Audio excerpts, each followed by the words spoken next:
6 দফা দাবি আদায় শিক্ষা মন্ত্রণালয়ের বৈঠকে সন্তুষ্ট নয় পলিটেকনিকের শিক্ষার্থীরা। সচিবালয়ে শিক্ষা মন্ত্রণালয়ের কর্মকর্তাদের সঙ্গে দীর্ঘ 4 ঘণ্টা বৈঠক শেষে এ অসন্তুষ্টির কথা জানান তারা। মন্ত্রণালয়ের দৃশ্যমান কোনো পদক্ষেপ না থাকায় ফের কঠোর আন্দোলনের হুঁশিয়ারি দিয়েছেন শিক্ষার্থীরা। নুরুদ্দিন খানের প্রতিবেদন।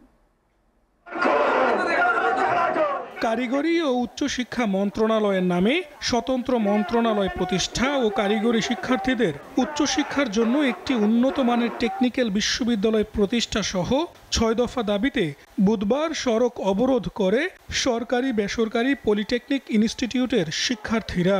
দিনভর আন্দোলনের পর সমাধান না পেয়ে বৃহস্পতিবার অসহযোগ কর্মসূচির ঘোষণা দেয় তারা।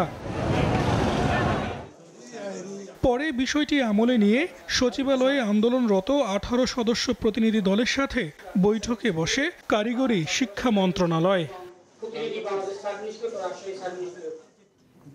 বৈঠক শেষে শিক্ষার্থীরা জানান, দাবি আদায়ে মন্ত্রণালয়ের কোনো দৃশ্যমান পদক্ষেপ নেই।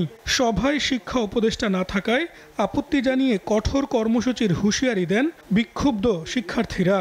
সচিব স্যারের সাথে পূর্বের যিনি সচিব স্যার ছিল ডক্টর ফরিদ আহমেদ স্যার, তার সাথে রিচ করেছি। এর আগের যিনি মহাপরিচালক ছিলেন তার সাথে রিচ করেছি, বোর্ডের চেয়ারম্যানের সাথে রিচ করেছি, কিন্তু তাদের কারোর থেকে আমরা আশানুরূপ ফল পাইনি। কারিগরি আজকে যে অধপতন, এর পিছনে দায়ী কারা?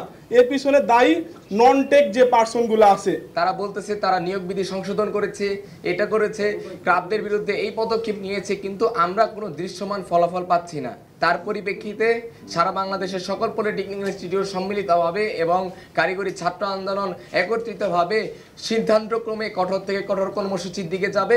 জনদুর্ভোগ কমিয়ে আন্দোলন অব্যাহত রাখার কথা জানান তারা। প্রত্যেকটা পলিটেকনিক ইনস্টিটিউটে যে ইউনিট আছে। নুরুদ্দিন খান, এসআরটিভি, ঢাকা।